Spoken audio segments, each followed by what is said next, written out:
Hello everyone, welcome back to the Dreamhold. Spending more time than I expected in what is a short introduction to interactive fiction.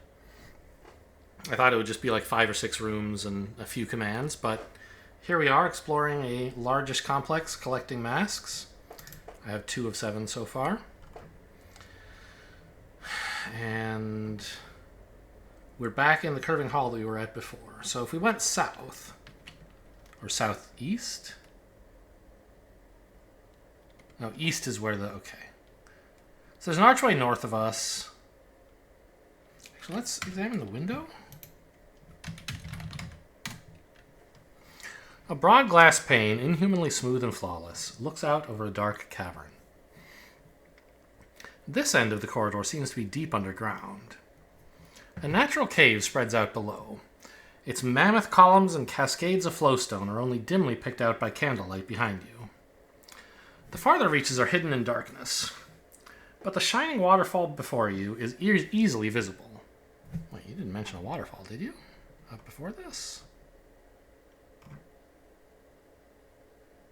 Subterranean prospect. Okay, interesting. So this waterfall is new. A stream pours in from your right, tumbles from a ledge, and plummets into a pit beneath the window.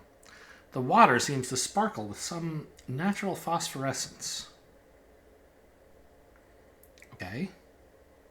Can I check out the waterfall?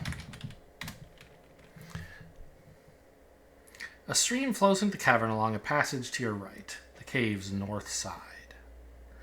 I'm not in a cave, though, right? That's what puzzles me.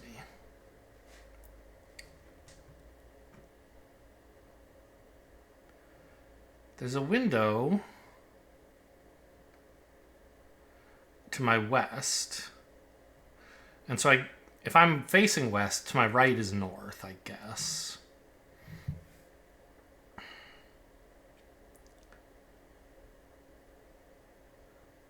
So that's where, on the other side of the window, there's water coming into a cave from the north of that cave.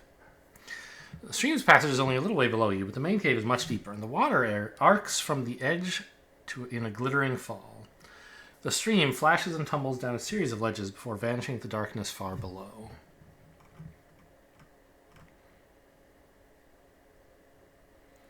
Okay.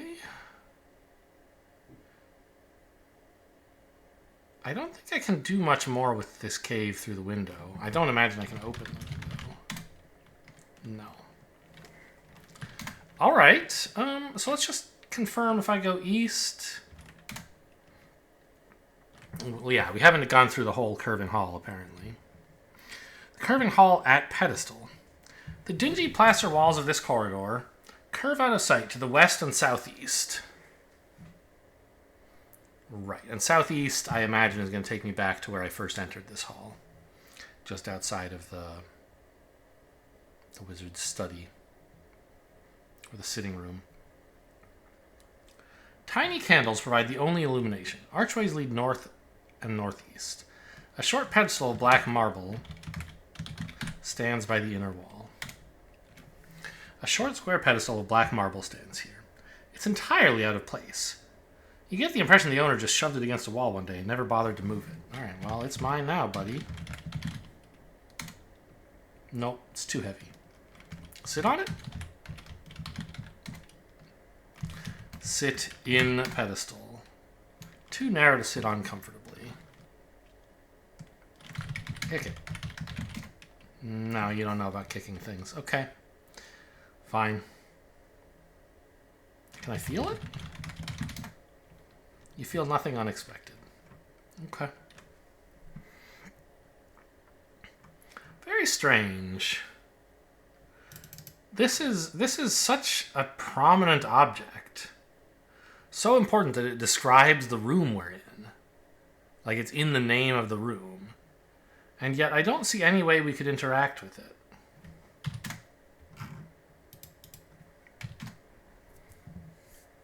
I have gauze, a painting, a key, a pen, and some masks. None of those seem to interact with a pedestal in any way I can understand. What else could I do? Painting on pedestal. Yeah, you can do that. That's nice. On the pedestal is a painting. I don't know. Cool that you can do that, but it doesn't seem helpful. Remind me what's going on with this gauze I'm carrying? Oh, it doesn't say quite the same thing as it did when I picked it up. Before I picked it up, I mean. The scrap is perfectly round. Its weave spirals like a cobweb, and the fine strands glint pearl pale. But holes mar it everywhere, as if an uncaring child had forced fingers through the gauze again and again. Okay. So southeast is going to be back to the just outside the sitting room area, right? Yeah. To the west, yeah, now we're back in the sitting room. Great. All right. So let's head to the other side of the corridor. We followed all the way south and all the way northwest to the ends, and we've kind of taken the west side, the doors on the west side of the hallway. So I suppose, is there an archway? Yeah. Let's take this hallway from the south to the north, just to make sure I keep track of which doors I've been through. Go through the archway to the east. Actually, let's look at the window. A broad glass pane, inhumanly smooth and flawless, looks out over a sunlit, mountainous world. You must be looking out of a sheer cliff, for you can see no ground below the windowsill. Far below, stone slopes break and crumble into a verdant valley. Sunlight glints off water, threads of stream amid the greenery. Beyond the valley, the mountains rise again, and mountains beyond that. You stand for a moment, wondering at the view. If I were a wizard, you think, I would build a house overlooking... But the thought frays, wanders, and is lost. Okay. So, I mean, we could maybe try to examine the mountain or something. No, this is just the same text. All right. Well, let's head east through the archway. A dim shed. This room looks like nothing so much as a small, windowless garden shed. The floor is bare dirt. The walls are unfinished planks. The only light falls in through the archway to the west. A narrow opening to the north leads to a steep stairway which climbs away into darkness. A single glove is lying in the corner, lost and alone. Well, give me that. To wear an item of clothing. Yeah, okay, well, before I do that, I want to see if it's covered in poison or something. It's a single glove, the right. From the heavy palm padding and the ground in dirt, you guess it's a gardening glove. Okay, I mean, I'll wear it. I'm not sure why yet.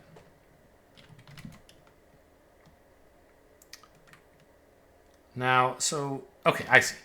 Being worn. So it does tell me, I didn't notice this, and I was expecting a separate list of things that I was wearing somehow, like I would type equipment to see my equipment back in the old Medivia days,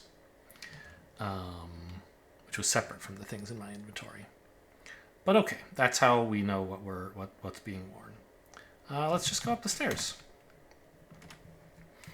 The cramped stair reaches a landing here. It reverses and continues upward to the south. The walls are close and dark. All right, well, nothing much. I mean, I imagine it'll let me look at the landing if I want. You don't need to refer to that. Sure. I guess the whole room is the landing. All right, I'll go back up. You continue climbing. There's another landing. Up again, please. Really? You emerge into open air, chill and fair-scented. We're at the mountain path. You stand at the foot of a low, rocky cliff. It squats above you, but it obscures little of the vast blue sky that stretches all around.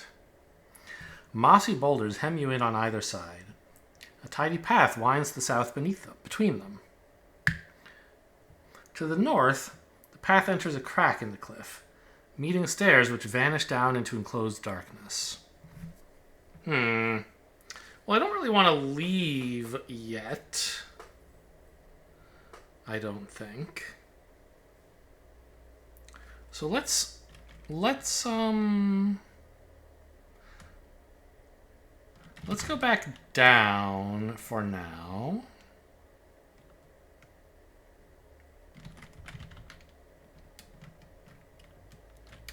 What? You enter the narrow stairway and begin to descend. After only a few steps, you find yourself at the bottom. Odd. To stand in a Dreamhold is to be no more than a thought in a wizard's dream, or so it is said somewhere. Certainly the stairway is changeable as a dream. If I go up again, is it going to take me all the way there in one step? No.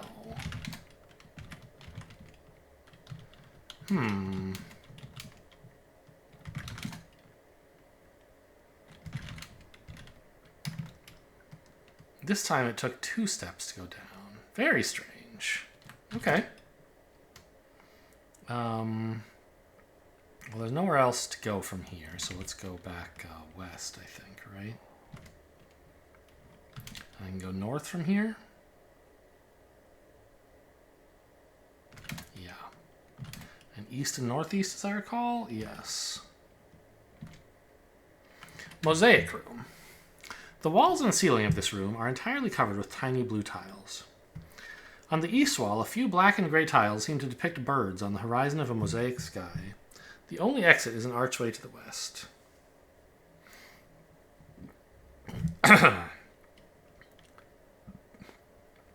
Excuse me. A delicate cage of brass wire hangs from a curved stand in the center of the room. Within the cage is a single ripe apple.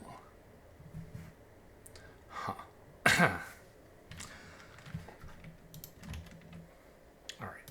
So we could just try to grab the apple. I assume the cage is closed. Could be a trap. I don't think anything in this game is going to be like, wah wah, you lose. But it pays to look around carefully before interacting with the wizard's possessions, even though it sort of seems like the wizard might be me. Maybe that's what was going on with that italic text way back then. Maybe it was me remembering a conversation I had, not overhearing one. It's way up here in the last episode. This. Right? They never really explained where this came from. So I guess, I'm guessing now, maybe I've remembered this. At the time, I guess I had overheard it, but there was no one nearby. Alright, anyway, so... I heard birds, huh? I don't think that really matters. So let's look at the cage, I guess. You've seen, well, you might have seen such cages in the market, holding songbirds in their shining wire embrace. This one, however, contains a ripe and perfect apple. You cannot imagine why. The cage door is closed. All right, let's go look at the things that depict birds. The mosaic seems to represent a perfect blue sky rising up the walls and across the ceiling. A few mosaic birds circle above the eastern horizon. Okay. So nothing too important. Open cage? Oh my gosh, what?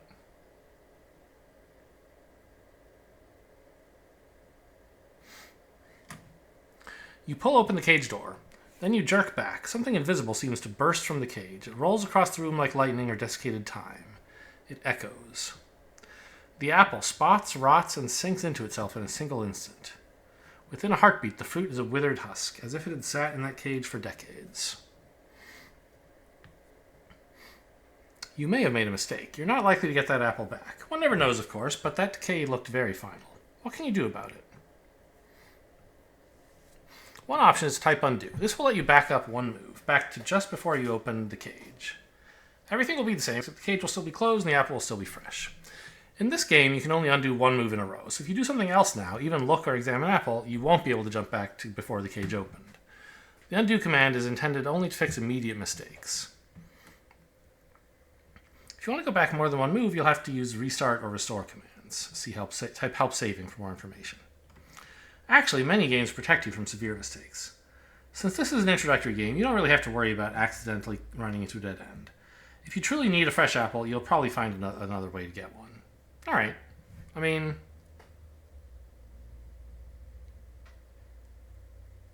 I guess I'm interested in finding out what the deal was with this apple someday. And tell me about saving.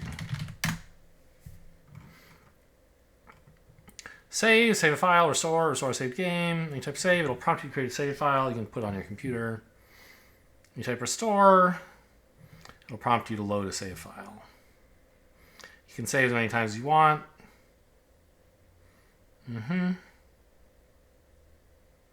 You might also want to save before you try something dangerous. Yeah. Sure. Okay, so this cage somehow has magic in it. The apple looks ripe and fresh. It might have been plucked moments before you entered the room. I will say, at least, I did say, oh, you know, it could be a trap. I thought this introductory game wouldn't have any, but it does sort of seem like it's not much of a puzzle to say, oh, well, there's the apple's in a cage. What should you do? Open the cage. But you never know what to expect from an introductory game, right? Maybe it's I don't know. We've already had puzzles like that. There was a trunk, and we opened the trunk, and we got the key. So, okay, fine. Well, how do you say this word? Atelier? It's something to do with stars, isn't it? Nope, not at all. Atelier? Atelier. An artist or designer's studio or workroom. Workshop. This cramped, boxy room appears to have been an artist's studio. The walls and floor are splattered with paints of many colors. Strangely, the room is nearly empty. You see no stacks of canvas or bottles of pigment. The exit is southwest.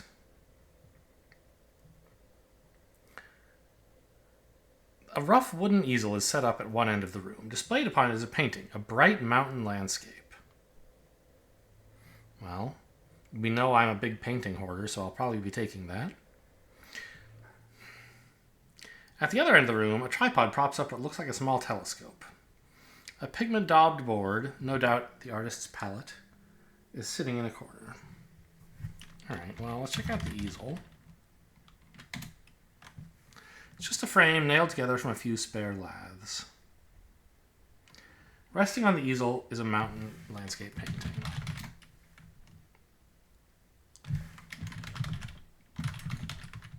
Not the one I'm carrying, this one, please.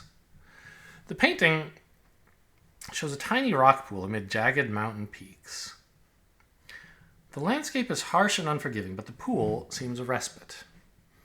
It is rimmed with bright moss, and a few fish-like shadows are visible in the depths.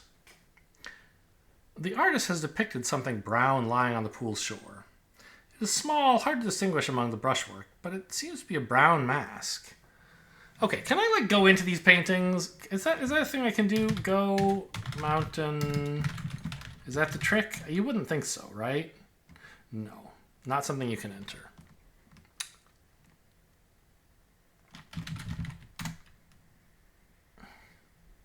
Just a smudge of paint representing a brown mask.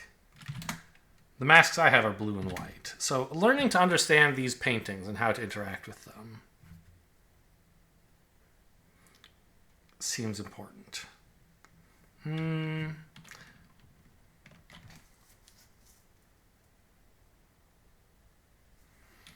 Okay, well, let's look at the board. It's a warped old board, crusted with every color you can imagine, in no order at all.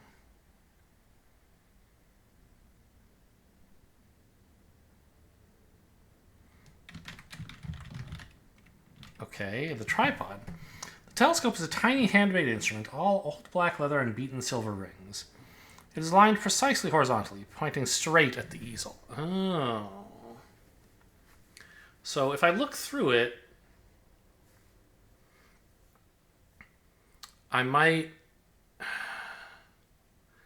be able to see the mask more clearly and reach somehow into it. Use. No, they don't have use. Look. Examine. Painting with. Examine easel with telescope. You bend and peer into the telescope's lens. You see a tiny dot of light in the distance, and then the world turns sideways. Okay, it seems like we have accomplished something. You find yourself standing in a dark culvert of some kind. And a culvert is like a gully, a gulch or something, right? The curving walls are polished metal, antique with tarnish. To the south, the channel ends in a circular glass barrier. To the north, it opens out into light. All right, well, let's go south, I guess, since it ends right here. The glass circle fills the culvert completely to the south. You cannot pass. Oh. I'm inside the telescope. Right? That would be a circular culvert with glass on one side and light on the other. Okay, let's go north. The light grows brighter as you walk up the culvert. Mountain pool. Jagged mountains tear the skies in every direction. They are unreal, impossible peaks, knife-like spires of rock. But in this sheltered nook, life flourishes. A small mossy pool, cool and shadowed with tiny fish, has gathered below a rock spring. On the shore of the pool is a brown paper mask. Well, give me that, please. Got it. 3 points. Can I swim in the pool, please? Swim in pool? Swim with fishes? Yeah, swim.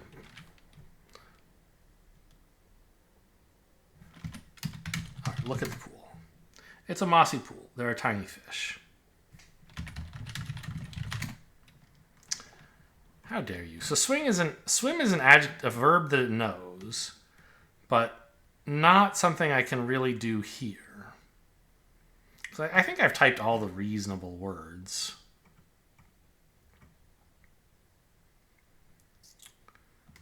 Okay, so how do I leave? Exit. Painting. Exit. I'm not in anything.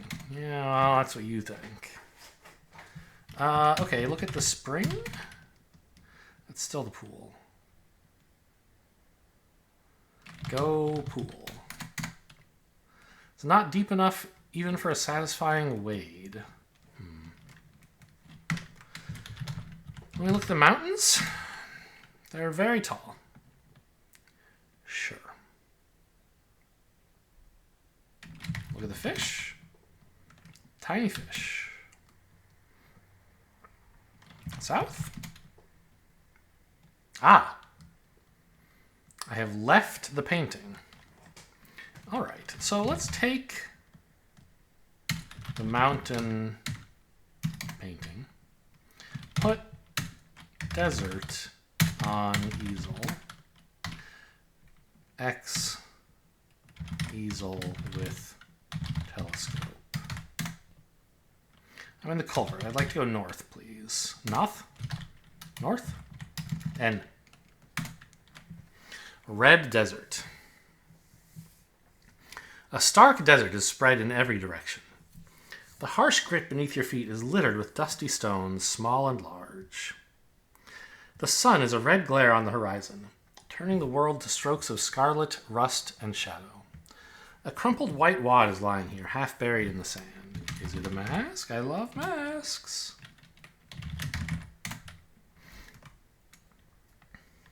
You scoop up the crumpled wad and try to smooth it out. It proves to be a letter of credit or something similar. Letter in hand. Sum of 5,000 in reparation. Military action of the month of fields, property, 6 barrels of wine, 1 cow. Okay. Sure. So this is, someone has written me an IOU of 5,000 somethings to be given to whoever's holding this letter because of military action, maybe. I don't know.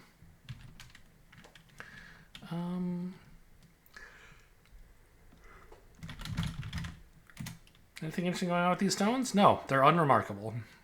They're dusty. Okay, well, let's go south. Great.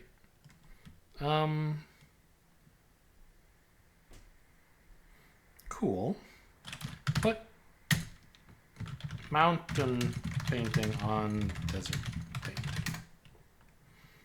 No. Just seems like a silly thing, but you never know. Get painting. Get desert. All right. So we grabbed a thing from inside the painting. This seems like an important room. Let's go southwest. And I believe if we go north, no, northwest, there's an archway north and northeast. So let's go northeast from here. Harp chamber. Broad golden pillars march around the edge of this circular chamber. The walls between the pillars are deeply set, painted in variegated shades of blue and sea green, and lit from some hidden source. An archway leads southwest, and there is a door to the east. The eastern door is closed. Blinding light seeps out around its edges. In the center of the room, the remains of a tall harp stand in proud ruin. Off to one side, lying on the floor, you see something that looks like a short bundle of straw. Well, that ought to be okay to pick up. You pick up the bundle of straw and look it over. Your best guess is that it's a torch of some sort. The straw is tied tightly at one end, forming a handle. The other end is splayed and seems to be slightly charred. Okay, would you say it's a torch?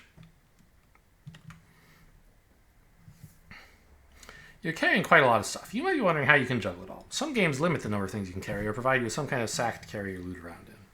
However, many games, including this one, simply ignore the problem. Packing your luggage or stowing it in some central location isn't all that much fun, therefore this game lets you carry around as much as you want.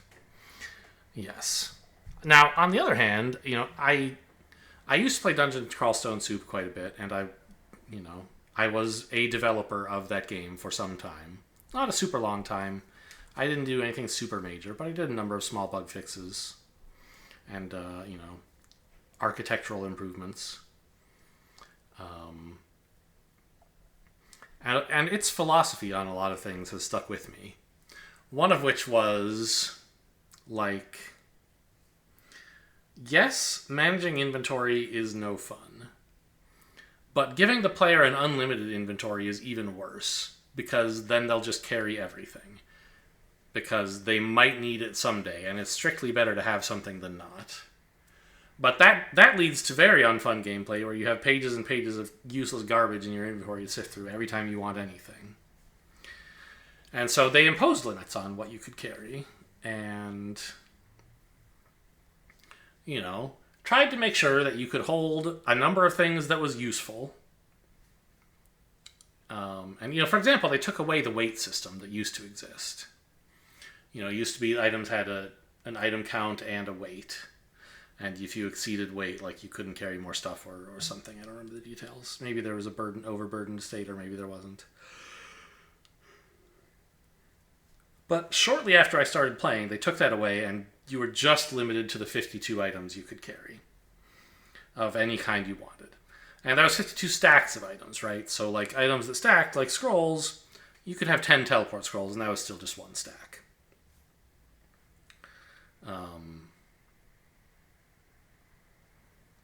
I don't know. And so, all this to say, for this tutorial game, I'm sure the inventory size will not become a burden. But just because it's unfun to manage inventory doesn't mean that it's more fun to let you carry everything. At some point, there's a decision you have to make. Or a tool you have to provide to somehow deal with your inventory.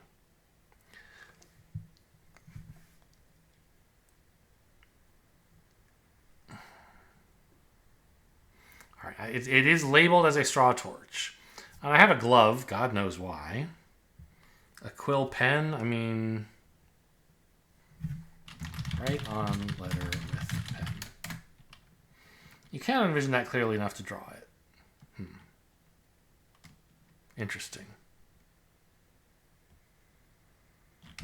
Draw P on letter. Okay, they won't let me. Well, there's a harp. Let's have a look at that. This once proud instrument looks as if it was destroyed in Inferno, although the room shows no other signs of fire.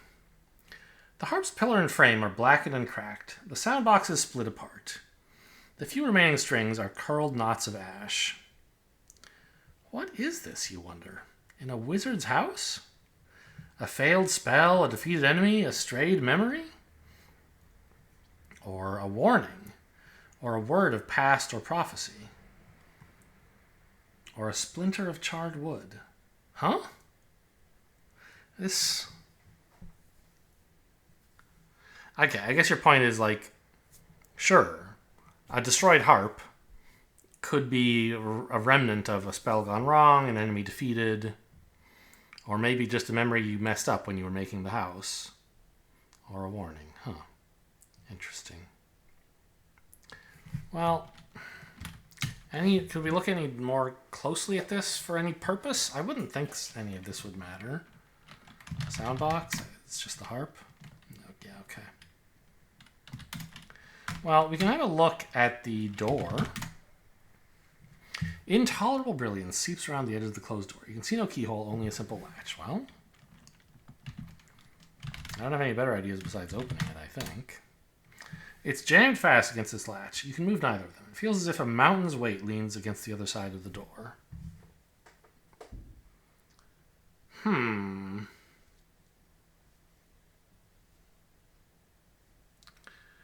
So maybe this still interacts somehow with, like, we know we can use the paintings, we can enter the paintings, but maybe the house itself can move, and it's in, this door is like stuck in the mountain, but if we moved the house to the desert, maybe we could open the door. Something like that could happen.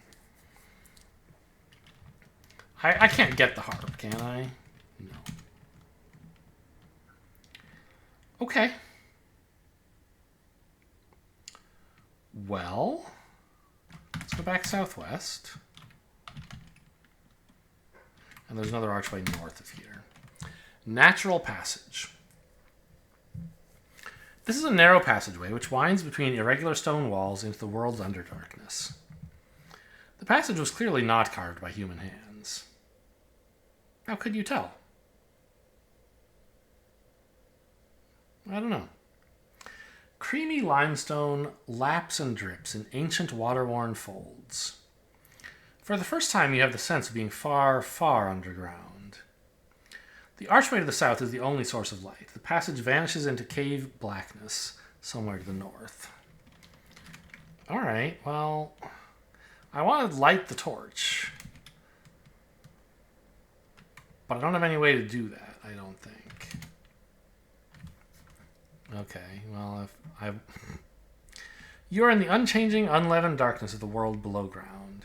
Oh dear, you've walked into a very dark place. Yes, you were carrying a torch. Unfortunately, you forgot to light it, so it isn't going to help much. Well, I said I would have liked to.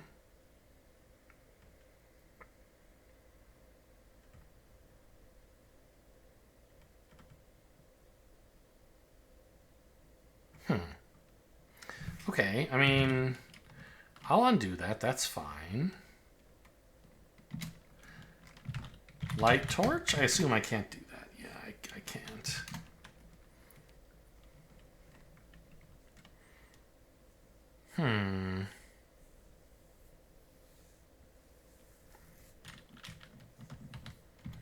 Okay.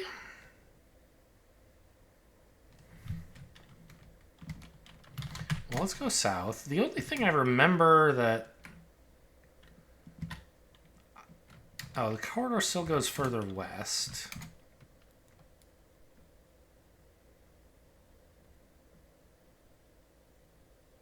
Yeah, but there wasn't... Oh, there's another archway to the north of here as well. Arboretum.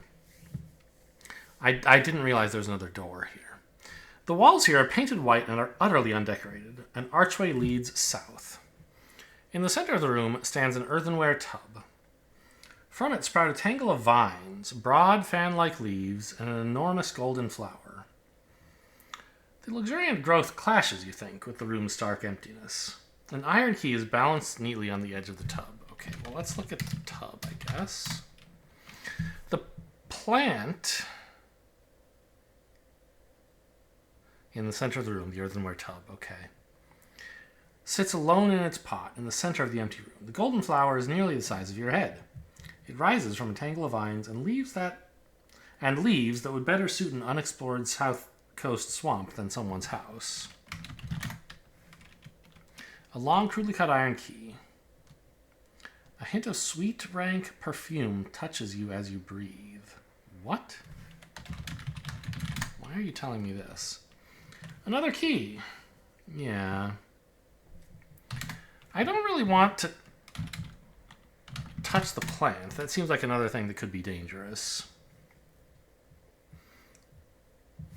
Okay, so this is all the same thing as we got when we examined the tub. Okay, well...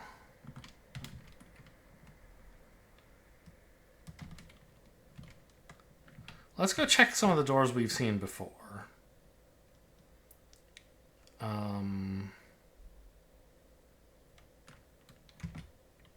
Southeast. And then west, to go back in here. There weren't any locked doors in this area. But I think there was an iron lock on the door to the southeast of here, right?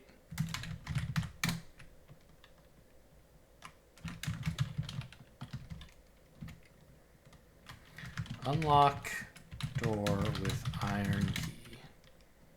The iron key does not fit. Control backspace doesn't work apparently. Oh no, it does, but I just clicked something wrong. We already tried the copper key, I think, a long time ago. And that's the only other key we have. I think we found another locked door somewhere.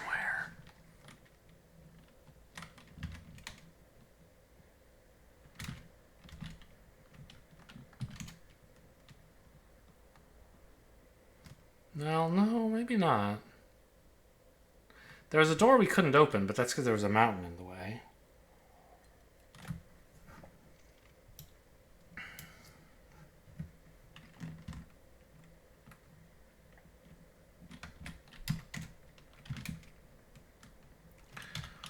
Okay, so I mean, we can go up again here.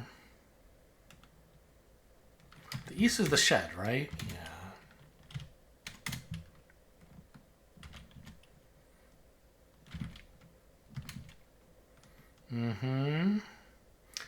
Did I take the ladder? I went down the ladder. I don't know that I went up it actually.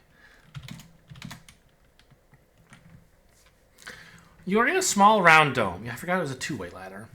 You are in a small round dome, much smaller than the vast dark space below. The curving surface is translucent, bright with the daylight filtering in from outside. The floor beneath your feet is a harsh metal grating.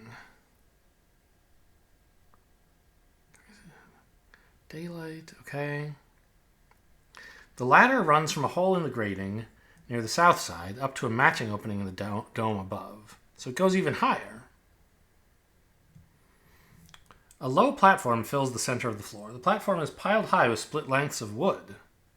A tall triangle of beaten copper rises along the north side of the dome. Okay.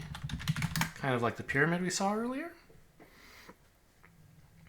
It is a thin sheet of hammered copper, as wide at the base as your outstretched arms. Very wide. Okay. I stuck my arms out. You can't see it, but you should do it too. The sheet tapers as it rises, curving inward as it hugs the dome's inner surface. Okay, so we're in a dome.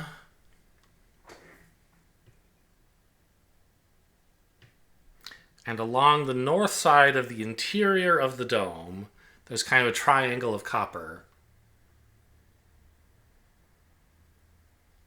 But it's not a flat triangle. It's pressed against the dome and curved. Okay?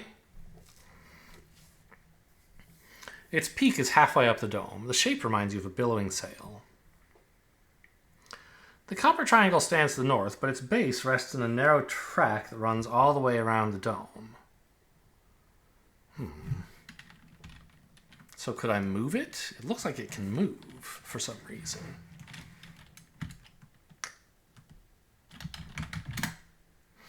A narrow circular track runs around the room. a bare finger's width from the dome's lower edge. The copper sail rests in this track on the north side of the dome. Push sail? You reach wide to grasp the sail's edge and give an experimental shove. You are right. It slides along the track, although the motion is stiff and the track squeals painfully. With some effort, you drag the triangle around sideways around the dome until it stands on the east side. So if I now look around, there's a triangle on the east side of the dome. Okay, fine. Don't know yet why I want this to be somewhere, but sure. Look at the wood. The wood is laid out in an immense semicircular heap. It looks like nothing so much as a bonfire, ready for the spark. Okay, so what do I have? This is a place I can put a fire. And if I had a way to light a fire, I could light it and then come back here with the torch. That's what this is telling me. But I don't have anything that could light a fire right now. Same thing when I look at the platform? Yeah, okay.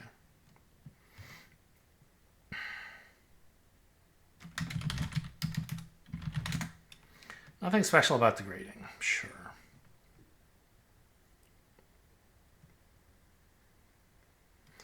The ladder, okay, well, let's go up. There's a catwalk. This railless catwalk circles the outer edge of a pale dome. You stand at the southern edge of this circle. The catwalk disappears around the dome to the east and west. Okay. A few iron steps lead up to an opening in the dome from which a ladder descends inside. The dome is nestled high on the shoulder of a sunlit mountain peak. Below you, a small terrace is filled with knotted and spiraled garden paths. And far below that, green bright, a lush valley spreads out into the distance.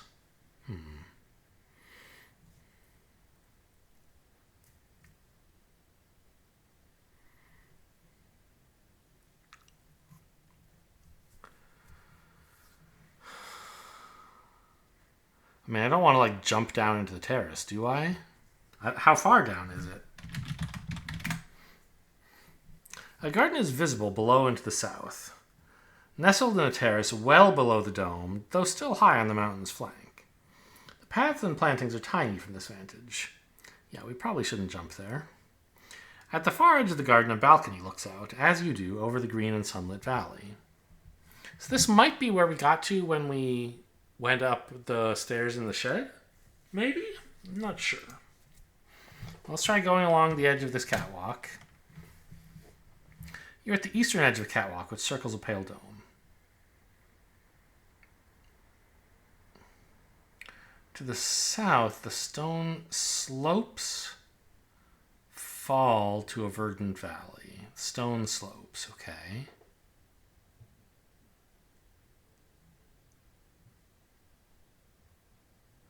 So if I go south, that shouldn't be allowed, right? Okay. You edge along the prairie. Okay. South around the dome. You stand on a narrow, railless catwalk, which girdles the translucent dome to the south. To the north, the mountain rises massively above you. But the dome stands on its own promontory. The mountain faces several yards away. The ravine between dome and mountain is deep and jagged. There's a tiny ledge on the face of the mountain. You can just make out a black mask balanced on the ledge. Oh no, I gotta jump. It's just a narrow ledge that juts from the mountainside across the ravine from you. There's a black mask balanced on the ledge. Do I have a boomerang? I'll come back in a sec. Anything on the west? No. If I go west from here, no, you would die. Got it. North? Nope. Jump to ledge. Jump on ledge. You can't reach.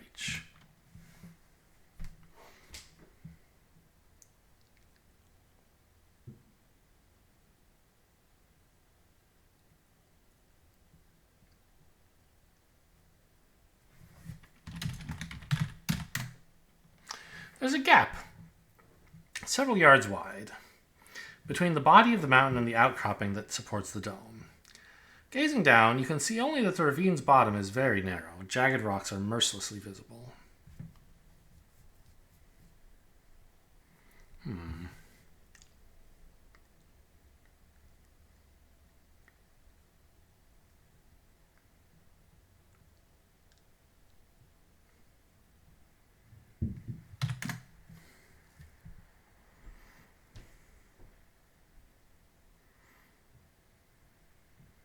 None of this shit looks useful.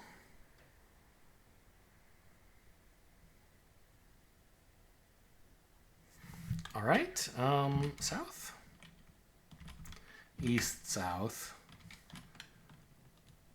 north, which will take me down, I assume. Yeah. Push copper. The tall copper triangle. Okay, well, let's just go back up the stairs again and see if moving the copper has helped at all. Has it made any difference? It's now on the south side.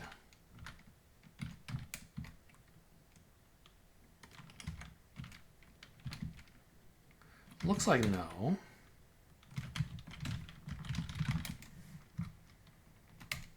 But maybe the north side was the key because it's near the... No, it doesn't look that way.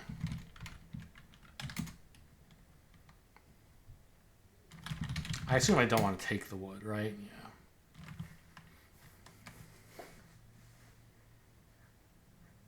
Yeah. Well, okay, I mean, there's one area left that I haven't explored that I know how to get to. So let's go explore there, and maybe I'll find keys to the locked door-ish things that I've found at the moment. Keep going down. East. East is how I leave, isn't it? Yeah.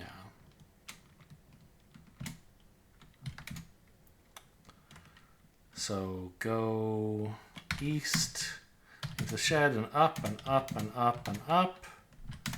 The mountain path. Yeah. North is how we go back down. And south is how we go somewhere else, somewhere new. Mountain garden.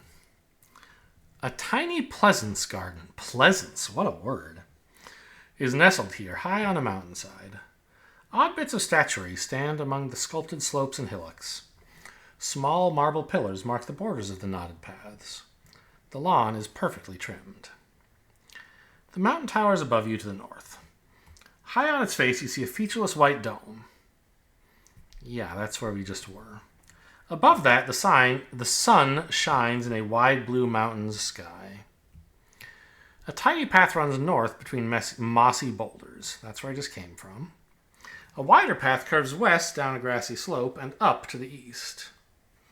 To the south, a few marble steps lead to a balcony, which looks out over a verdant valley.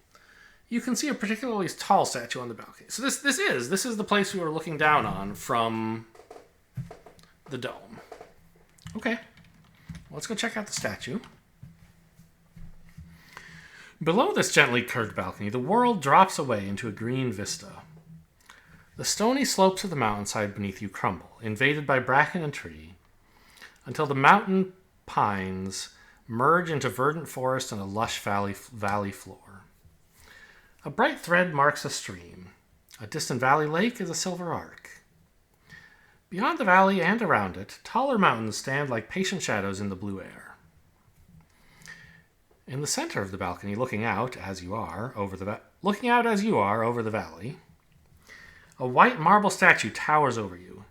Incongruously, you can see a small gold mask balanced on the statue's face. Well, I assume I can't reach his face because it's towering over me. Can I climb it, maybe? The statue is twice life-size. It dwarfs you. Its form is curiously abstract.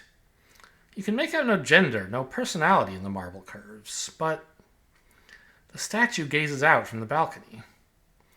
Its weight is forward, its head turned, as if something in the distant valley had just caught its attention, or something arising from the valley, perhaps?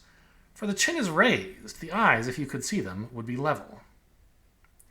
Those eyes are hidden by an absurdly small gold mask.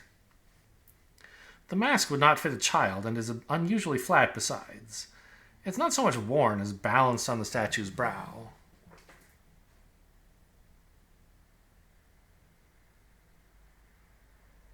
Yeah, so I don't see anything saying it's like bent over or anything. If I can't reach the mask? Yeah, of course. Climb statue. Climb statue.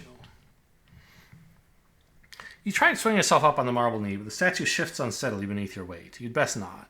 Oh, I'm going to knock it over, man. Push statue. You brace yourself against the statue and heave.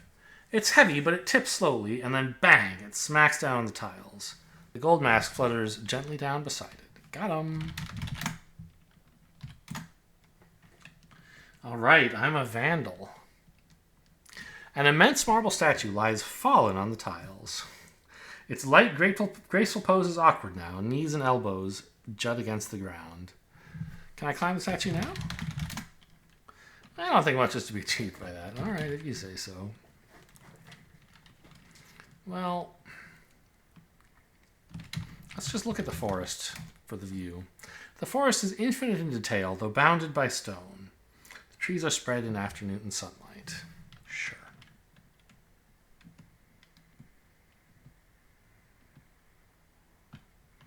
Not much to do but go north again, I think.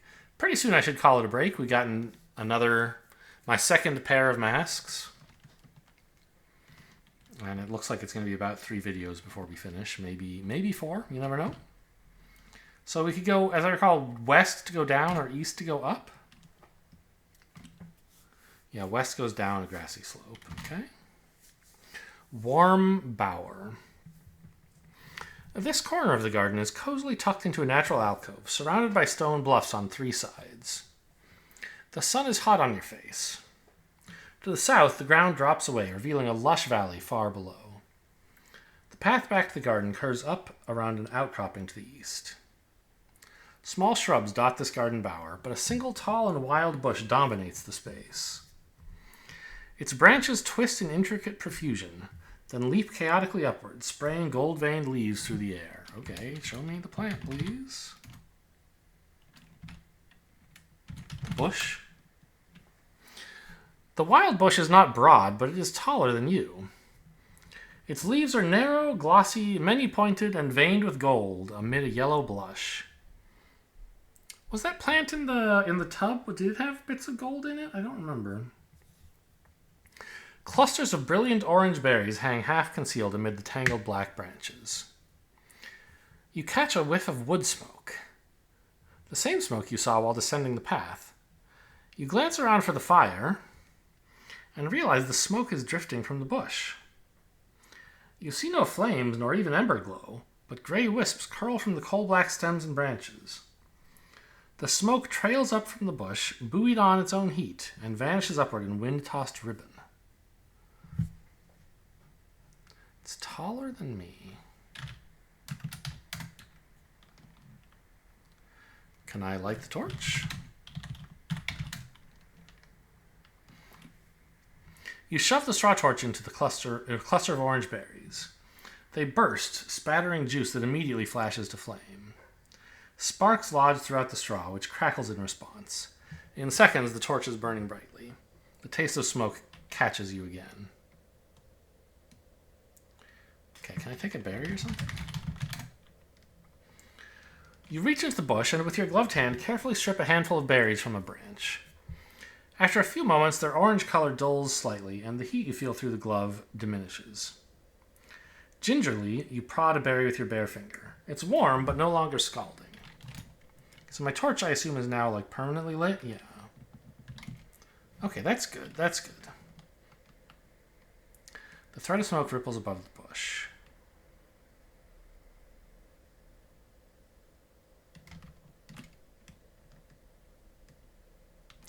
Okay, so now we're being reminded of something again, maybe. Nothing delights a wizard's mind so much as a formal garden. As a focus of power, eagerly. The reply is a laugh. Why spoil it? And then soberly. But as you carry yourself through years and ages, do not hold such a garden, even a living one, unchanged. Such an artful place is smaller than your mind. You cannot inhabit it without growing small and comfortable within it. Build it, destroy it, rewrite it from lifetime to lifetime. Some masters of magic, the voice adds in afterthought, come to prefer the gardening. Okay, so I could go east again here, but I don't want to do that yet. I want to go north, so I can go down. I'm in the shed now, because I want to take this fire to the thing inside the dome, which was west. West? North? Up? Yeah, there's wood. Light wood. You thrust the torch into the heaped wood. The wood crackles, slow to catch, but after a few moments, a tongue of flame is licking up through the pile. A few moments more, and the heap is a roaring bonfire. You blink, turning from the intense heat. Okay, but so what?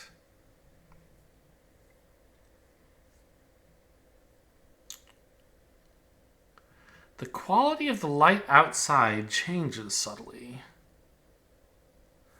Interesting. Whoa! It's night outside. It didn't say that before. This railless catwalk, okay, is illuminated within. It wasn't illuminated from within before, I think. Oh, maybe it was. Maybe it was. A lush valley spreads away into the night. Okay.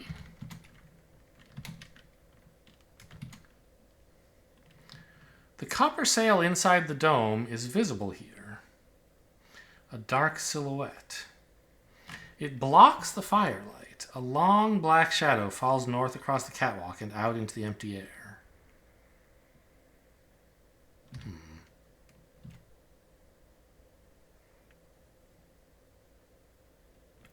Okay, so the point of this was to have the triangle out of the way so I could see something on the ledge at night, maybe?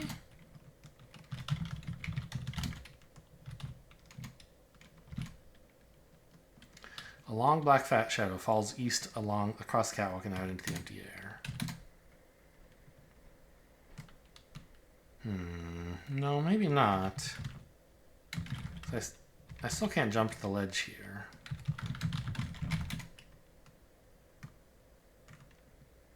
What did I try before? That it said, oh, you can't jump that far. Jump to mask. Jump north.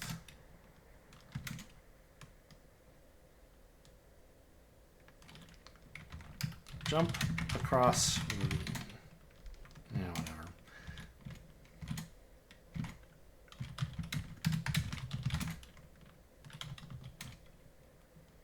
So now it's on the South Pole. So, okay, we can use this to project shadow somewhere. And we can kind of choose where it goes, right?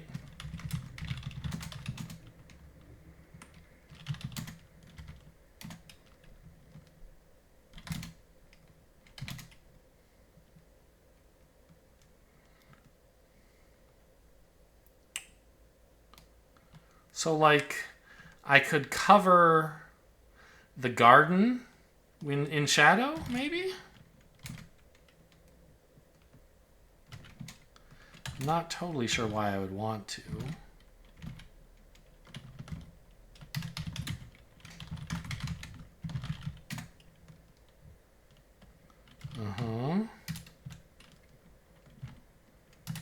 Go back down and east and east. East and up and up and up. South. Well, there's new descriptions because it's nighttime. Stars hang high and wide across a vast dark sky. The moon watches silently from the southeast. Okay.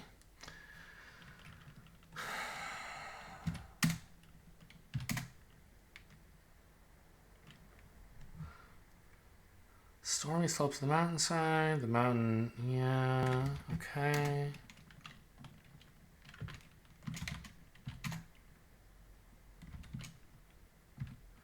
So here's where the plant was, right?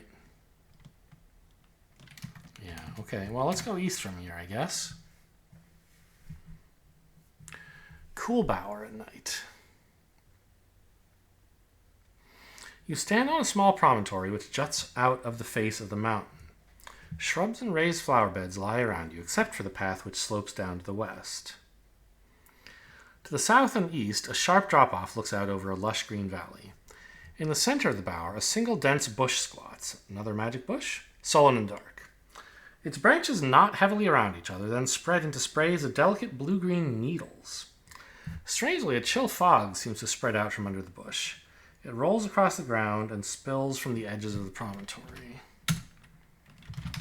So this has cold in it, like the other one had hot in it. The bush is broad and squat. Its blue-tinged needle-like leaves grow profusely, hiding heavy branches and small clusters of translucent white berries. Give me one. Get white berry. With my gloved hand. Did it mention that when I was grabbing the fire one and I just didn't think about it? Okay. I might have killed myself if I'd tried this otherwise. After a few moments, their translucency dulls to a cloudy white, and the chill you feel through the glove diminishes. Gingerly, you prod a berry with your bare finger. It's cool, but no longer burning cold. Okay, so I don't know what I need cold for, but now I have access to hot and cold, I guess. Maybe I can use this to put out the fire in the dome and make it sun outside again? Something like that?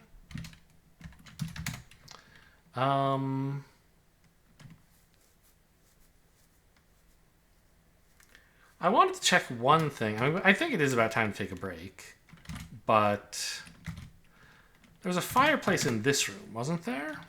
And I couldn't touch the spheres because they were too hot. But I have gardening gloves on now, maybe.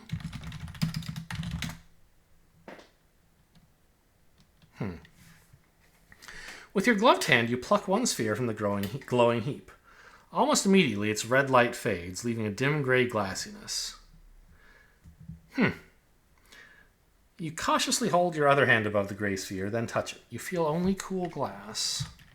So now I have a glass sphere. Who knows what that's for, but that's kind of cool.